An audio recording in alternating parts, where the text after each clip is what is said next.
ಈಗಾಗಲೇ ಈ ಆರ್ಸಿಬಿ ವಿಜಯೋತ್ಸವದಲ್ಲಿ ಅವಘಡ ಸಂಭವಿಸಿರುವಂತಹ ಹಿನ್ನೆಲೆಯಲ್ಲಿ ಹಲವರ ವಿರುದ್ಧ ಕೇಸ್ ದಾಖಲಾಗಿತ್ತು. ಕೇಸ್ ದಾಖಲಾಗ್ತಾ ಇದ್ದಂತೆ ಕೆಎಸ್ಸಿಎ ಪದಾಧಿಕಾರಿಗಳು ಪರಾರಿಯಾಗಿದ್ದರು. ಸದ್ಯ ಕೆಎಸ್ಸಿಎ ಆಡಳಿತ ಮಂಡಳಿಯ ಮೂವರಿಗೆ ತಾತ್ಕಾಲಿಕ ರಿಲೀಫ್ ಸಿಕ್ಕಿದೆ.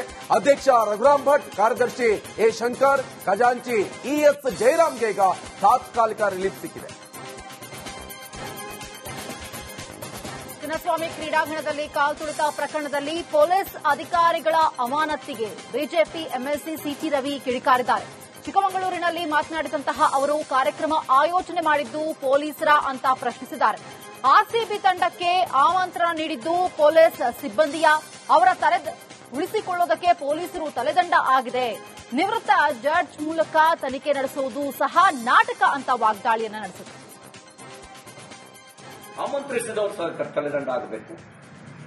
ಪೊಲೀಸ್ ಅಧಿಕಾರಿಗಳು ಆಮಂತ್ರಿಸಿದ್ದು, ಪೊಲೀಸ್ ಅಧಿಕಾರಿಗಳು ಆಯೋಜನೆ ಮಾಡಿದ್ದು ತಲೆದಂಡ ಆಗಬೇಕು. 11 ಜನರ ಸಾವು ಸಾಮಾನ್ಯ ಸಂಗತಿ ಅಲ್ಲ. ಎಷ್ಟೋ ಜನರ ಮನೆಯ ಆ ಮನೆ ಭವಿಷ್ಯನೇ ಹೋಗಿದೆ. ಆ ಮನೆಯ ಭವಿಷ್ಯನೇ ಸಂಪೂರ್ಣವಾಗಿ ಕತ್ತಲನ್ನು ಆವರಿಸ್ಕೊಂಡ್ಬಿಟ್ಟಿದೆ. ಇದ್ದೊಬ್ಬ ಮಕ್ಕಳನ್ನು ಕಳ್ಕೊಂಡಿದ್ದಾರೆ, ದುಡಿತಿದ್ದ ಮಕ್ಕಳನ್ನು ಕಳ್ಕೊಂಡಿದ್ದಾರೆ. ಎಲ್ಲರೂ 15ರಿಂದ 37-38 ವರ್ಷದ ವಯೋಮಿತಿಯವರನ್ನು ನಾವು ಕಳ್ಕೊಂಡಿರೋದು. ದೇಶದ ಆಸ್ತಿ ಅವ್ರನ್ನ ಕಳ್ಕೊಂಡಿದ್ದಾವೆ. ಆಮಂತ್ರಿಸಿದವರು ಯಾರು? ಪೊಲೀಸ್ ಇಲಾಖೆಯವರು ಆಮಂತ್ರಿಸಿದ್ದು, ಆಯೋಜಿಸಿದ್ದು ಪೊಲೀಸ್ ಇಲಾಖೆನ. ವಿಧಾನಸೌಧದಲ್ಲಿ ಆಯೋಜಿಸಿದ್ದು ಪೊಲೀಸ್ ಇಲಾಖೆನ, ಪೊಲೀಸ್ ಕಮಿಷನರ್.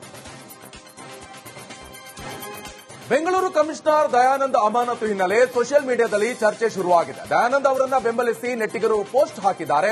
ಅಮಾನತು ಆದೇಶ ಹಿಂಪಡೆಯುವಂತೆ ಸರ್ಕಾರಕ್ಕೆ ಒತ್ತಾಯವನ್ನ ಮಾಡ್ತಾ ಇದ್ದಾರೆ. ಒತ್ತಾಯದ ಮೂಲಕ ಆಕ್ರೋಶವನ್ನ ವ್ಯಕ್ತಪಡಿಸಿದ್ದಾರೆ. ದಯಾನಂದ್ ಕಮಿಷನರ್ ಆಗಿದ್ದ ವೇಳೆಯೇ ಕಾರ್ಯವೈಖರಿ ಕೂಡ ಅಷ್ಟೇ ಚೆನ್ನಾಗಿದೆ ಅಂತ ಮೆಚ್ಚುಗೆಯನ್ನ ವ್ಯಕ್ತಪಡಿಸಿದ್ದಾರೆ. ಬೆಂಗಳೂರು ಕಮಿಷನರ್ ದಯಾನಂದ್ ಅಮಾನತು ವಿಚಾರಕ್ಕೆ ರಾಜ್ಯ ಸರ್ಕಾರದ ವಿರುದ್ಧ ಭಾಸ್ಕರ್ ರಾವ್ ಆಕ್ರೋಶವನ್ನ ವ್ಯಕ್ತಪಡಿಸಿದ್ದಾರೆ. ಇದು ಕರ್ನಾಟಕ ಪೊಲೀಸ್ ಇತಿಹಾಸದಲ್ಲೇ ಕರಾಳ ದಿನ. ನಿತ್ಯ ಹೇಳಿದಂತೆ ಇದು ಬಹುಮಾನ. ಸರ್ಕಾರ ತನ್ನ ಕೈಗಳ ಮೇಲೆ ರಕ್ತವನ್ನ ಮೆತ್ಕೊಂಡಿದೆ. ಉಪಮುಖ್ಯಮಂತ್ರಿಯೇ ಪ್ರಮುಖ ಅಪರಾಧಿ. ಸರ್ಕಾರ ಇದೀಗ ಮೆದುಳನ್ನ ಕೂಡ ಕಳೆದುಕೊಂಡಿದೆ ಅಂತ ಮಾಜಿ ಐಪಿಎಸ್ ಅಧಿಕಾರಿ ಭಾಸ್ಕರ್ ರಾವ್ ಟ್ವೀಟ್ ಮಾಡಿ ಆಕ್ರೋಶವನ್ನ ವ್ಯಕ್ತಪಡಿಸಿದ್ದಾರೆ. ಚಿನ್ನಸ್ವಾಮಿ ಸ್ಟೇಡಿಯಂ ಬಳಿ ಕಾಲ್ತುಳಿತ ಪ್ರಕರಣ ಸಂಬಂಧ ರಾಜ್ಯ ಸರ್ಕಾರದ ವಿರುದ್ಧ ಆಕ್ರೋಶ ಭುಗಿಲೆದಿದೆ. ಸಿಎಂ, ಡಿಸಿಎಂ, ಗೃಹ ಸಚಿವರು ಕೂಡಲೇ ನೈತಿಕ ಹೊಣೆ ಹೊತ್ತು ರಾಜೀನಾಮೆ ಕೊಡಬೇಕು ಅಂತ ರಾಜ್ಯ ಕಾರ್ಮಿಕ ಪರಿಷತ್ ಸಮಿತಿ ಅಧ್ಯಕ್ಷ ರವಿಶೆಟ್ಟಿ ಒತ್ತಾಯವನ್ನು ಮಾಡಿದ್ದಾರೆ. ಇನ್ನು ಮೃತರ ಕುಟುಂಬಕ್ಕೆ 2 ಕೋಟಿ ಪರಿಹಾರ ನೀಡಲೇಬೇಕು ಅಂತ ರವಿಶೆಟ್ಟಿ ಒತ್ತಾಯ ಮಾಡಿದರು. ಏನು ಆರ್ಸಿಬಿ ಗೆದ್ದ ಖುಷಿಯಲ್ಲಿ ವಿಜಯೋತ್ಸವ ಕಾರ್ಯಕ್ರಮವನ್ನ ಆಯೋಜನೆ ಮಾಡಿದ್ರು. ಈ ಸಂದರ್ಭದಲ್ಲಿ ಅವಘಡ ಸಂಭವಿಸಿ ನಮ್ಮ 11 ಜನರನ್ನ ನಾವು ಕಳ್ಕೊಂಡಿದ್ದೀವಿ. ಈ ಕಳ್ಕೊಂಡಿರುವಂತಹ ಏನು 11 ಜನ ಸುನೀಗಿದ್ದಾರೋ ಅವರಿಗೆ ಶ್ರದ್ಧಾಂಜಲಿಯನ್ನ ಅರ್ಪಿಸುತ್ತಾ ಈ ಒಂದು ಅವಘಡಕ್ಕೆ ಕಾರಣರಾದವರು ನನ್ನ ಲೆಕ್ಕದಲ್ಲಿ ಸರ್ಕಾರವೇ ನೇರ ಹೊಣೆ.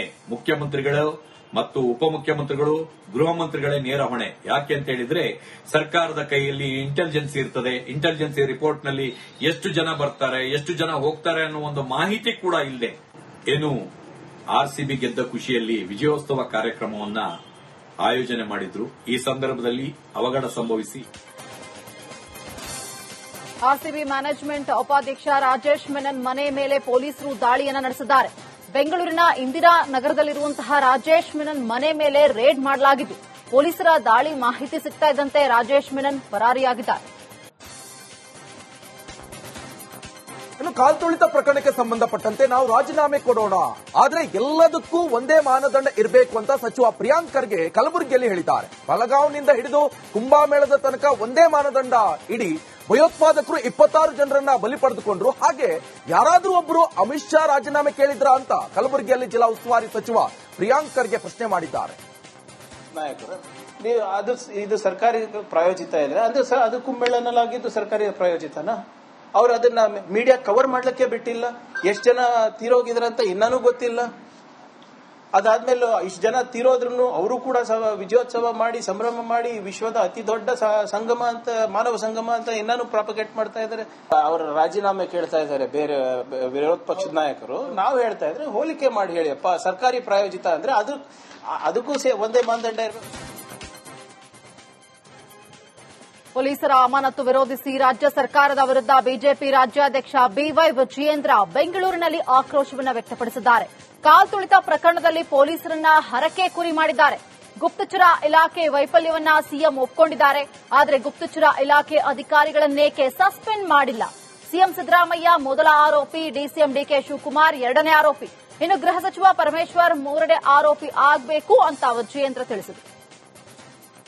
ಎಫ್ಐಆರ್ ರಿಜಿಸ್ಟರ್ ಮಾಡಿ ಕೆಎಸ್ಸಿಎ, ಡಿಎನ್ಎ, ಅದೇ ರೀತಿ ಆರ್ಸಿಬಿನ ಅಪರಾಧಿಗಳು ಅಂತ ಹೇಳಿ ಮಾಡಿದ್ದಾರೆ. ಆದ್ರೆ ನಿಜವಾದ ಅಪರಾಧಿಗಳು ಇವತ್ತೇನು 11 ಜನ ಆ ದುರಂತದಲ್ಲಿ ಪ್ರಾಣ ಕಳೆದುಕೊಂಡಿದ್ದಾರೆ.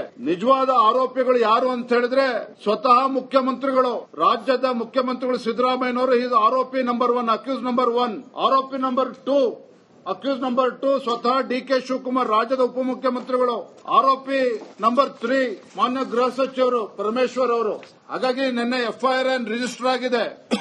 ನಿಜವಾಗ್ಲೂ ಕೂಡ ಪೊಲೀಸರು ಪ್ರಾಮಾಣಿಕವಾಗಿ ತನಿಖೆ ಮಾಡಲೇಬೇಕು ಅಂತ ಹೇಳಿದ್ರೆ ಅಕ್ಯೂಸ್ ನಂಬರ್ 1, 2, 3 ಆಗಿ ಮುಖ್ಯಮಂತ್ರಿಗಳು, ಉಪಮುಖ್ಯಮಂತ್ರಿಗಳು, ಗೃಹ ಸಚಿವರನ್ನ ಅವ್ರು ಮಾಡಬೇಕಾಗ್ತದೆ. ಅದನ್ನು ಬಿಟ್ಟು ಕೇವಲ ಏಜೆನ್ಸಿಗಳನ್ನ, ಕೆಎಸ್ಸಿಎನ, ಆರ್ಸಿಬಿಯನ್ನ ಮಾಡಿದ್ರೆ ಸಾಕಾಗೋದಿಲ್ಲ. ರಾಜ್ಯ ಸರ್ಕಾರ ತಲೆಕೆಟ್ಟಂತೆ ವರ್ತಿಸ್ತಾ ಇದೆ ಅಂತ ಹೇಳಿ ಮೈಸೂರಿನಲ್ಲಿ ಕೇಂದ್ರ ಸಚಿವ ಪ್ರಹ್ಲಾದ್ ಜೋಶಿ ಕಿಡಿಕಾರಿದ್ದಾರೆ. ಸಿಎಂ ಮೊಮ್ಮಗ ಸೆಲ್ಫಿ ಕ್ಲಿಕ್ಕಿಸಿಕೊಳ್ಳುವಾಗಲೇ ಸಾವಾಗಿದೆ. 11 ಜನರ ಬಲಿ ಆದರೂ ಕಾರ್ಯಕ್ರಮ ಮಾಡಿದ್ದಾರೆ. ಇನ್ನು ತರಾತುರಿಯಲ್ಲಿ ತನಿಖಾಧಿಕಾರಿಗಳು ಯಾಕೆ ನೇಮಿಸಿದ್ರಿ ಅಂತ ಹೇಳಿ ಕೇಂದ್ರ ಸಚಿವ ಪ್ರಹ್ಲಾದ್ ಜೋಶಿ ಕಿಡಿಕಾರಿದ್ದಾರೆ. ಮಿಸ್ಮ್ಯಾನೇಜ್ಮೆಂಟ್ ಮಾಡಿದಂತಹ ಸರ್ಕಾರ ತರಾತುರಿಯಲ್ಲಿ ತಲೆ ಕೆಟ್ಟಂತೆ ವರ್ತಿಸ್ತಾ ಇದೆ. ಇಂಗ್ಲಿಷ್ನಲ್ಲಿ ಹೇಳೋದಾದ್ರೆ ದೇ ಆರ್ ಬಿಹೇವಿಂಗ್ ಇರಾಟಿಕ್ಲಿ. ಮೊದಲನೇ ದಿವಸ 11 ಜನ ಸತ್ತಿದ್ದಾರೆ ಅಂತ ಗೊತ್ತಾದ ನಂತರವೂ ಸಹಿತ ಮೊದಲು ನನಗೆ ಇರುವಂತಹ ಖಚಿತ ಮಾಹಿತಿ ಪ್ರಕಾರ ಚಿನ್ನಸ್ವಾಮಿ ಕ್ರೀಡಾಂಗಣದ ಮುಂದುಗಡೆ 3 ಜನ ವಿಧಾನಸೌಧದ ಮುಂದೆ ಏನು ಮುಖ್ಯಮಂತ್ರಿ, ಉಪಮುಖ್ಯಮಂತ್ರಿ, ಅವ್ರ ಮಕ್ಕಳು, ಮೊಮ್ಮಕ್ಕಳು, ಮರಿಮಕ್ಕಳು, IAS ಆಫೀಸರು ಎಲ್ಲರೂ ಸೆಲ್ಫಿ ಫೋಟೋ ತೆಗೆಸ್ಕೊಳ್ತಾ ಇದ್ರು. ಆ ಸೆಲ್ಫಿ ತೆಗೆಸ್ಕೊಳ್ಬೇಕಾದ್ರೆ ಅಲ್ಲಿ 3 ಜನ ಸತ್ತೋಗಿದ್ರು. ಅದಾದ್ಮೇಲೆ ಇವರು ಮಾಡಿದ್ದಾರೆ. ಇದು ಅಕ್ಷಮ್ಯ ಅಪರಾಧ ಅಲ್ವಾ ನಿಮ್ಮದು ಮುಖ್ಯಮಂತ್ರಿಗಳೇ, ಉಪಮುಖ್ಯಮಂತ್ರಿಗಳೇ? ಜೂನ್ 4ರಂದು ಚಿನ್ನಸ್ವಾಮಿ ಸ್ಟೇಡಿಯಂ ಬಳಿ ನಡೆದಿರುವಂತಹ ಕಾಲ್ತುಳಿತ ಪ್ರಕರಣಕ್ಕೂ ಮೊದಲು ಡಿಎನ್ಎ ಈವೆಂಟ್ ಮ್ಯಾನೇಜ್ಮೆಂಟ್ ಸಿಬ್ಬಂದಿ ಆರ್ಸಿಬಿ ಫ್ಯಾನ್ಸ್ ಮೇಲೆ ಲಾಠಿ ಬೀಸಿದ್ದಾರೆ. ಗೇಟ್ ನಂಬರ್ 20 ಬಳಿ ಅಭಿಮಾನಿಗಳಿಗೆ ಮನಸ್ಸೋ ಇಚ್ಛೆ ಡಿಎನ್ಎ ಸಂಸ್ಥೆ ಸಿಬ್ಬಂದಿ ಲಾಠಿ ಬೀಸಿದ್ದಾರೆ. ಈ ಲಾಠಿ ಏಟಿನಿಂದ ಅಭಿಮಾನಿಯೊಬ್ಬರ ತಲೆಗೆ ಕೂಡ ಗಾಯಗಳಾಗಿದ್ರೆ ಪೊಲೀಸರ ಎದುರೇ ಕಾಪಾಡಿ ಅಂತ ಅಭಿಮಾನಿಯೊಬ್ಬರು ಕೂಗಾಡಿದ್ದಾರೆ. ಇನ್ನು ಈ ವೇಳೆ ಡಿಸಿಪಿ ಸೈದುಲ್ಲಾ ಅಡಾವತ್ಗೂ ಕೂಡ ಗಾಯಗಳಾಗಿವೆ ಅಂತ ಹೇಳಿದ್ದಾರೆ.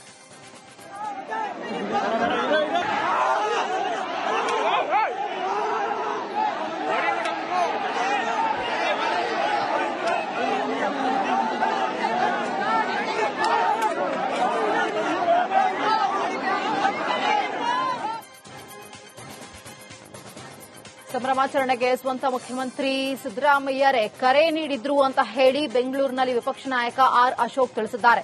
ವಿಜಯೋತ್ಸವಕ್ಕೆ ಪೊಲೀಸರು ಅನುಮತಿ ನಿರಾಕರಿಸಿದ್ರು. ಆದರೂ ಕೂಡ ವಿಜಯೋತ್ಸವಕ್ಕೆ ಅನುಮತಿ ನೀಡಿದ್ಯಾರು? ಅನುಮತಿ ಇಲ್ಲದೆ ಡಿಕೆಶಿ ಸ್ಟೇಡಿಯಂಗೆ ಯಾಕೆ ಹೋಗಿದ್ರು? ಕಪ್ ಹಿಡಿದು ಡಿಕೆಶಿ ಯಾಕೆ ಮುತ್ಕೊಟ್ರು ಅಂತ ಹೇಳಿ ವಿಪಕ್ಷ ನಾಯಕ ಆರ್ ಅಶೋಕ್ ಸರ್ಕಾರಕ್ಕೆ ಪ್ರಶ್ನಿಸಿದ್ದಾರೆ.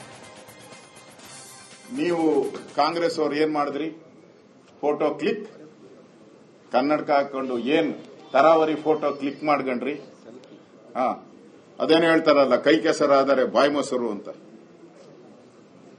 ಮೊಸರು ತಿಂದವರು ನೀವು, ಪಾಪ ಕೈ ಕೆಸರು ಮಾಡ್ಕೊಂಡವರು ಪೊಲೀಸರು. ಕೊನೆಯಲ್ಲಿ ಅಲ್ಟಿಮೇಟ್ ಆಗಿ ಲಾಸ್ಟ್ ಅಲ್ಲಿ ಸಿನಿಮಾದಲ್ಲಿ ಬರೋ ರೀತಿ ನೀವು ಅವ್ರ ಕೈ ಕೆಸರು ಮಾಡಿದ ಮೊಸರು ತಗೊಂಡೋಗ ಅವ್ರ ಮೂತಿಗೋಸ್ಬಿಟ್ಟು ಸಸ್ಪೆಂಡ್ ಮಾಡಾಕ್ಬಿಟ್ರಿ ಅವ್ರನ್ನೆಲ್ಲ.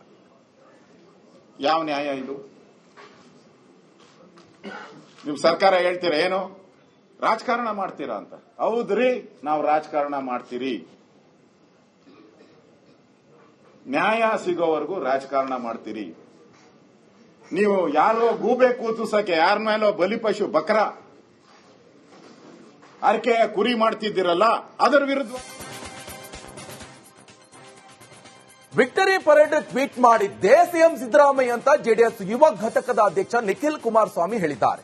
ಪ್ರತಿಯೊಬ್ಬರಿಗೂ ಕೂಡ ಆಹ್ವಾನ ಮಾಡಿದ್ದೇ ಸಿಎಂ. ಆರ್ಸಿಬಿ, ಕೆಎಸ್ಸಿಎ ಕಾನೂನಿಗಿಂತ ದೊಡ್ಡದ? ಸರ್ಕಾರ ಕಾನೂನಿಗಿಂತ ದೊಡ್ಡವರ ಅವರು? ಈ ಘಟನೆಯಲ್ಲಿ ಪೊಲೀಸ್ ಕಮಿಷನರ್ ದಯಾನಂದ್ ಅವರದ್ದು ಏನ್ ತಪ್ಪಿಲ್ಲ ಅಂತ ನಿಖಿಲ್ ಕುಮಾರಸ್ವಾಮಿ ತಿಳಿಸಿದ್ದಾರೆ. ಇವತ್ತು ಆರ್ಸಿಬಿ ಇರ್ಬೋದು ಅಥವಾ ಕೆಎಸ್ಸಿಎ ಇರ್ಬೋದು, ಇವತ್ತು ಈ ಕಾನೂನಿನ ನೆಲದ ಅಡಿಗಿಂತ ದೊಡ್ಡವರು ಅವರು, ಸರ್ಕಾರಕ್ಕಿಂತ ದೊಡ್ಡವರು ಅವರು, ಕಾನೂನಿಗಿಂತ ದೊಡ್ಡವರು ಅವರು. ಇಲ್ಲಿ ನಾನು ಇವತ್ತು ಕೈನಲ್ಲಿ ಇಟ್ಕೊಂಡಿರ್ತಕ್ಕಂಥದ್ದು ಸಿದ್ದರಾಮಯ್ಯನವರ ಒಂದು ಟ್ವೀಟ್ ಏನಿದೆ, ಅವರೇ ಖುದ್ದಾಗೆ ಟ್ವೀಟ್ ಮೂಲಕ ಇವತ್ತು ಪ್ರತಿಯೊಬ್ಬರಿಗೂ ಕೂಡ ಆಹ್ವಾನಿಸಿದ್ದಾರೆ, ಪ್ರತಿಯೊಬ್ಬರಿಗೂ ಕೂಡ ಇನ್ವೈಟ್ ಅನ್ನ ಕೊಟ್ಟಿದ್ದಾರೆ, ಪ್ರತಿಯೊಬ್ಬರು ಬನ್ನಿ ಅಂತಕ್ಕಂಥದ್ದು ಹೇಳಿದ್ದಾರೆ. ಆದ್ರೆ ಒಂದು ಇಲ್ಲಿ ಕಮಿಷನರ್ ಅವರು ಏನು RCB ಮತ್ತೆ ಇವರು ಒಂದು ಪೆರೇಡ್ ಮಾಡಬೇಕು ಅಂತಕ್ಕಂಥದ್ದು ಹೇಳ್ತಾರೆ. ಅದರ ರೈಟಿಂಗ್ ಅಲ್ಲಿ ಏನು ಕಮಿಷನರ್ ಅವರು ಯಾವುದೇ ರೀತಿ ರೈಟಿಂಗ್ ಕೊಟ್ಟಿಲ್ಲ ಅವ್ರಿಗೆ. ಇವತ್ತು RCB ಇರ್ಬೋದು ಅಥವಾ ಕಾಲ್ತುಳಿತದಲ್ಲಿ ಮೃತಪಟ್ಟವರ ಕುಟುಂಬಕ್ಕೆ RCB ಹಾಗೂ KSE ಇಂದ ಹೆಚ್ಚಿನ ಪರಿಹಾರ ಕೊಡಬೇಕು ಅಂತ ಹೇಳಿ ಸಚಿವೆ ಲಕ್ಷ್ಮೀ ಹೆಬ್ಬಾಳ್ಕರ್ ತಿಳಿಸಿದ್ದಾರೆ. ಬೆಳಗಾವಿಯಲ್ಲಿ ಈ ಬಗ್ಗೆ ಮಾತನಾಡಿದ ಸಚಿವೆ ಹೆಬ್ಬಾಳ್ಕರ್, ಪ್ರತಿಯೊಬ್ಬರಿಗೂ ಕೂಡ ಕೋಟಿ ರೂಪಾಯಿ ಪರಿಹಾರ ಕೊಡಬೇಕು. ಜನರ ದಾರಿ ತಪ್ಪಿಸುವುದಕ್ಕೆ ವಿರೋಧ ಪಕ್ಷಗಳು ಏನ್ ಮಾಡಬೇಕು ಮಾಡ್ತಾರೆ, ನಮ್ಮ ಹಿರಿಯರು ಇದಕ್ಕೆ ತಕ್ಕ ಉತ್ತರವನ್ನ ಕೊಡ್ತಾರೆ ಅಂತ ಸಚಿವೆ ಲಕ್ಷ್ಮೀ ಹೆಬ್ಬಾಳ್ಕರ್ ತಿಳಿಸಿದರು. ಇನ್ನು ಬೆಂಗಳೂರಿಗೆ ನೂತನ ಪೊಲೀಸ್ ಕಮಿಷನರ್ ಆಗಿ ಹೇಮಂತ್ ಕುಮಾರ್ ನೇಮಕಗೊಂಡಿದ್ದಾರೆ. ಈ ಹಿನ್ನೆಲೆ ಮುಖ್ಯಮಂತ್ರಿ ಸಿದ್ದರಾಮಯ್ಯ, ಉಪಮುಖ್ಯಮಂತ್ರಿ DK ಶಿವಕುಮಾರ್ ಭೇಟಿ ಕೊಟ್ಟಿದ್ದಾರೆ. ಹಾಗೆ ಗೃಹ ಸಚಿವ ಡಾಕ್ಟರ್ G ಪರಮೇಶ್ವರ್ ಮನೆಗೆ ಭೇಟಿ ಕೊಟ್ಟು ಕೆಲ ನಿಮಿಷ ಚರ್ಚೆಯನ್ನು ನಡೆಸಿದ್ದಾರೆ. ಈ ವೇಳೆ ಹೇಮಂತ್ ಕುಮಾರ್ಗೆ ಶುಭ ಕೋರಲಾಯಿತು.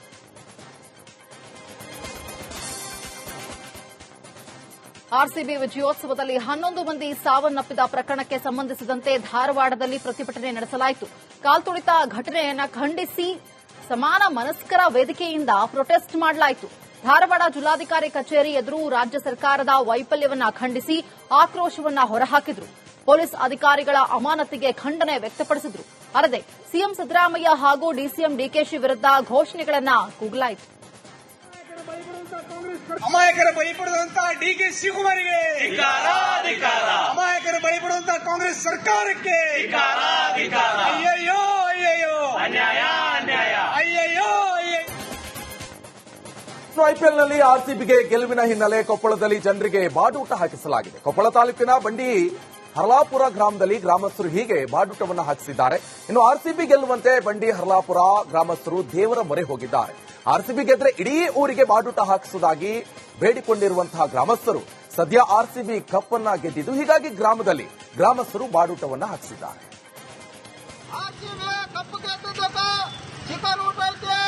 ಎಲ್ಲರೂ ಬರಬೇಕು.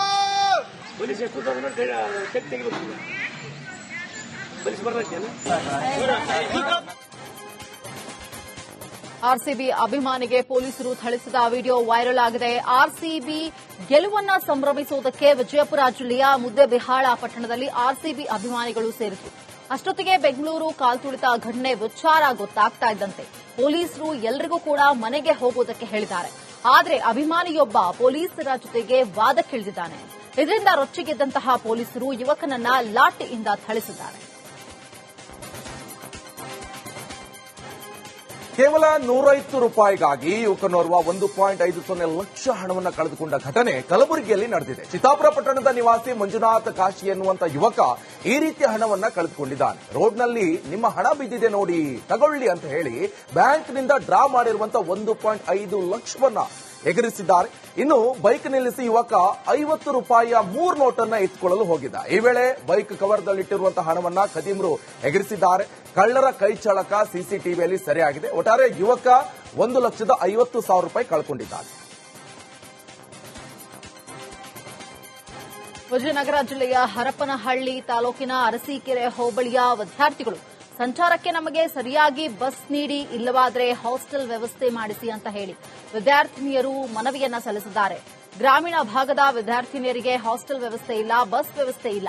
ಹೀಗಾಗಿ ಗ್ರಾಮೀಣ ಭಾಗದಿಂದ ನಿತ್ಯ 16 ಕಿಲೋಮೀಟರ್ಗಳಷ್ಟು ದೂರ ಶಾಲಾ ಕಾಲೇಜುಗಳಿಗೆ ತೆರಳೋದಕ್ಕೆ ಫಜೀತಿ ಇದೆ ಅಂತ ಹೇಳಿ ಅಳಲನ್ನು ವ್ಯಕ್ತಪಡಿಸಿದ್ದಾರೆ.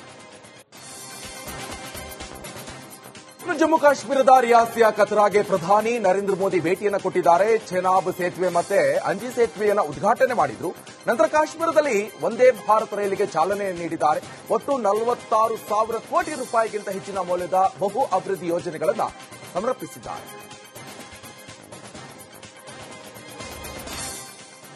ಉತ್ತರ ಪ್ರದೇಶದ ಮಥುರಾದಲ್ಲಿ ಗಂಗಾ ದಶಹರವನ್ನ ಆಚರಿಸಲಾಯಿತು. ಯಮುನಾ ನದಿಯಲ್ಲಿರುವಂತಹ ವಿಂಶ್ರಮ ಘಾಟ್ ಭಕ್ತರು ಪವಿತ್ರ ಸ್ನಾನವನ್ನು ಮಾಡಿದ್ರು. ಇದು ಸಾಂಪ್ರದಾಯಿಕ ಆಚರಣೆಯಾಗಿದ್ದು ಗಂಗೆಯಲ್ಲಿ ಪವಿತ್ರ ಸ್ನಾನ ಮಾಡಿದರೆ ಪಾಪ ಪರಿಹಾರ ಆಗುತ್ತೆ ಎಂಬುದು ಭಕ್ತರ ನಂಬಿಕೆಯಾಗಿದೆ. ಇದು ಗಂಗಾದೇವಿಯ ಸ್ವರ್ಗದಿಂದ ಇಳಿಯುವಿಕೆಯನ್ನ ಗುರುತಿಸುತ್ತದೆ.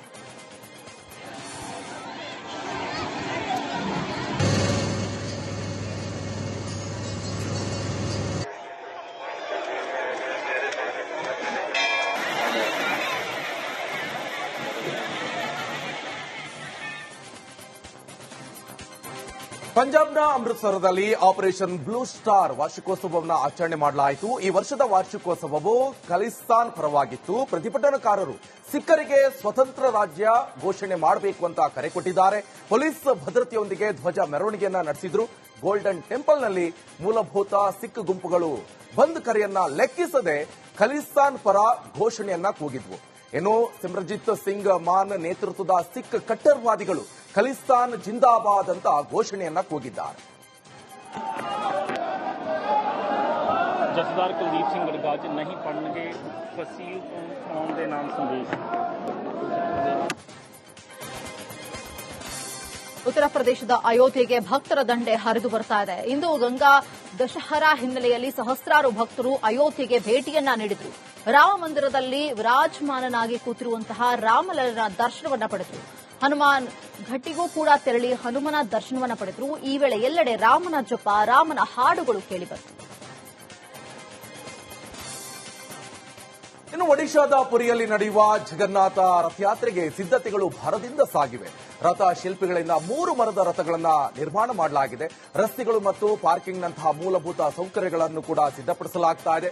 ಅಗ್ನಿ ದುರಂತ ಸಂಭವಿಸದಂತೆ ಸುರಕ್ಷತಾ ಕ್ರಮಗಳನ್ನು ಕೈಗೊಳ್ಳಲಾಗ್ತಾ ಇದೆ. ಸುಮಾರು 1000ಕ್ಕೂ ಹೆಚ್ಚು ಶಿಲ್ಪಿಗಳಿಂದ ರಥ ನಿರ್ಮಾಣ ಮಾಡಲಾಗ್ತಾ ಇದೆ.